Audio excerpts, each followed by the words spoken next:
Hello বন্ধুরা, দেখো আমি রূপচর্চা করতে বসেছি। এখানে দেখো বেটেছি নিমির পাতা, কারণ ভীষণ বেগে মাসে গুটি গুটি সে কি যেন হয় ওরা, আর আমি সেইগুলো গালাতে থাকি। খুব খারাপ হয়ে যাচ্ছে, দাগ হয়ে যাচ্ছে, তিল হয়ে যাচ্ছে, খুব একটা বিশ্রী হয়েছে গরমের সময়।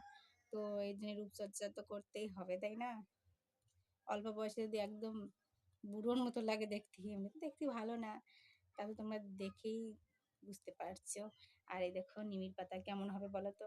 নিমের সাবান লাগাই, মানে লাইফ বয় সাবান লাগাই, ডেটল সাবান লাগাই, মানে যেগুলো উপকারিতা, তা কোনো কাজে হয় না। মুখে মানে পুরা হবে, মুখটা কখনো ভালো থাকে না, একটা না একটা কিছু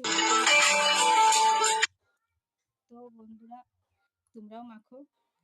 আর দেখো কেমন হয় রূপচর্চা, তাই না? আমি আস্তে আস্তে করতে থাকি। আমি টাইম পাই না একদম একদম, তাই এখন থেকে টাইম করো মুখের রূপচর্চা করার জন্য। তো ভিডিওটা কেমন লাগলো অবশ্যই বলো। টাটা।